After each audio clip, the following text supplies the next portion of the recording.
1667, un astronome français, membre de l'Académie des sciences, l'abbé Picard, entreprend de positionner des villes et des villages pour réaliser une carte de la région parisienne. Pour cela, il utilise la méthode dite de la triangulation. Regardons ce schéma. Si nous voulons connaître l'emplacement du point C, prenons un point A et un point B dont nous connaissons la distance entre eux, puis en visant le point C, mesurons les angles. Comme nous connaissons la longueur du segment AB ainsi que les deux angles, il suffit maintenant d'un simple calcul de trigonométrie pour connaître l'emplacement de C. Quel progrès! Car avant cela, les distances étaient mesurées avec des roues ou des règles et leurs erreurs étaient souvent nombreuses. Désormais, avec la triangulation, en visant les tours, les monts et les points hauts du territoire, les résultats sont plus précis. La méthode fonctionne si bien que le roi Louis XIV et son ministre Colbert décident de l'utiliser pour cartographier le territoire français. Pour cela, ils font appel à une sommité dans le monde de l'astronomie, Jean-Dominique Cassini, dit Cassini Ier. Durant plusieurs décennies, avec le mathématicien Philippe de la Hire, de triangle en triangle, il cartographie les territoires qui longent le méridien de Paris, du nord au sud de la France. L'idée, réalisée par maillage, un canevas qui constituerait le premier châssis de la cartographie du territoire. Mais avec le décès de l'abbé Picard en 1682, puis de Colbert en 1683, le projet se ralentit considérablement. Ce n'est que 60 ans plus tard que Louis XV demande à César-François Cassini, Cassini IIIe ou Cassini de Thury, le petit-fils de Jean-Dominique, de finir le travail entrepris par son grand-père et par son père. Cassini accepte. Quelques années plus tard, les caisses de l'État sont vides. Le roi cesse alors de financer le projet. Cassini, déterminé à achever son œuvre, fonde alors la Société de la Carte de France, une entreprise privée financée par des actionnaires et par la vente des cartes. À la fin du XVIIIe siècle, avec l'aide de Jean-Dominique Cassini ou Cassini IV et plus de 30 ans de triangulation, le territoire français est cartographié dans sa presque totalité. 180 planches sont produites, chacune recouvre un territoire d'environ 80 km sur 50 km. C'est la première carte moderne du territoire français, en ce sens que sur l'ensemble du territoire, elle peut se superposer à une carte d'aujourd'hui. Au début du XIXe siècle, la carte de Cassini est enfin prête. C'est une véritable prouesse technique. Néanmoins, elle possède un inconvénient majeur, l'absence de relief précis. Elle est donc quasiment inutilisable pour l'armée comme pour l'aménagement du territoire. Pour pallier ce problème et préparer la défense du pays, Napoléon Ier décide en 1808 d'établir une nouvelle carte. Mais le contexte politique est difficile et il faudra attendre la chute de l'Empire et l'avènement de Louis XVIII pour que le projet voie le jour. Des ingénieurs géographes civils et militaires s'attellent à la tâche et effectuent les premiers relevés. Mais en 1827, les désaccords entre les deux équipes étant profonds, la maîtrise totale du projet est confiée à l'état-major des armées. Ainsi est née la carte de l'état-major. Les outils de mesure et les techniques mathématiques s'affinent et permettent d'atteindre une précision des données encore inégalée. Après avoir collecté toutes les informations, reste encore à déterminer la façon de représenter le relief sur une carte. Et là, le débat fait rage. Points cotés, lignes de niveau, hachures. Finalement, ce sont les hachures qui seront retenues. Elles sont positionnées dans le sens de la pente et plus les hachures sont rapprochées, plus la pente est raide. Avec ce premier système conventionnel, il est désormais possible de déduire la pente réelle du terrain en mesurant sur la carte l'écartement, la taille et l'orientation des hachures. Une avancée majeure de la représentation précise du relief du terrain.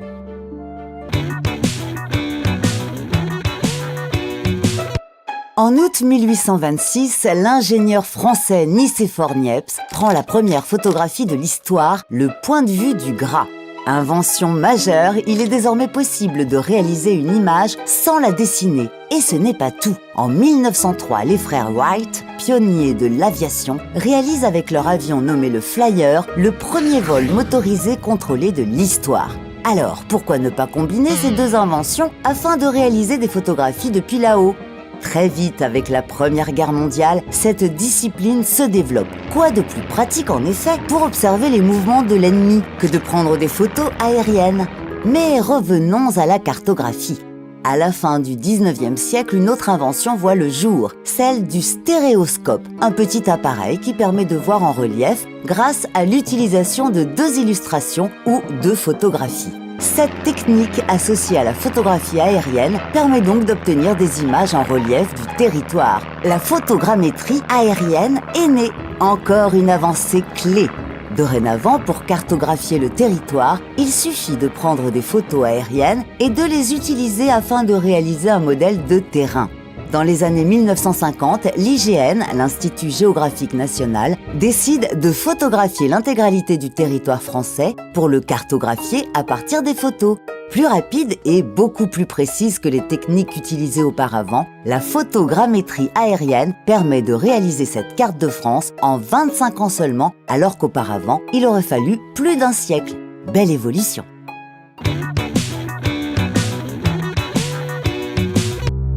Nous sommes le 4 octobre 1957 quand l'Union soviétique lance le premier satellite artificiel de l'histoire.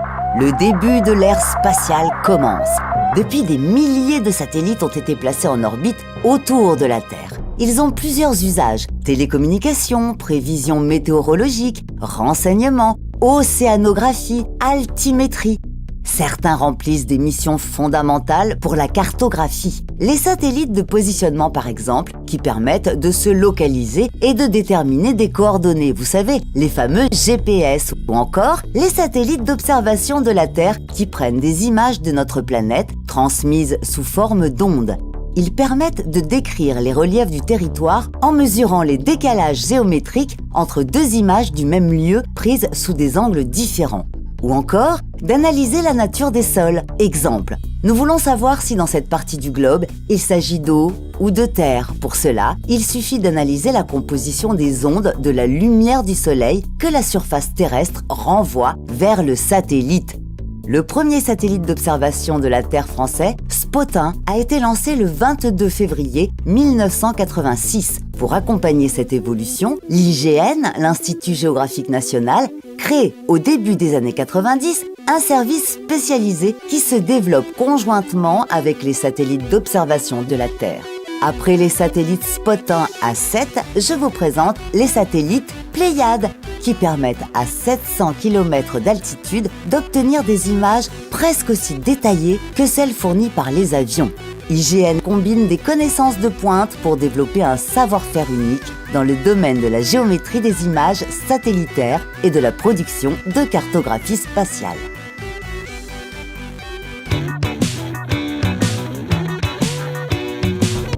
Dans la seconde moitié du XXe siècle, l'arrivée des ordinateurs, capables de traiter un très grand nombre de données et de calculer très vite, transforme une nouvelle fois le monde de la cartographie.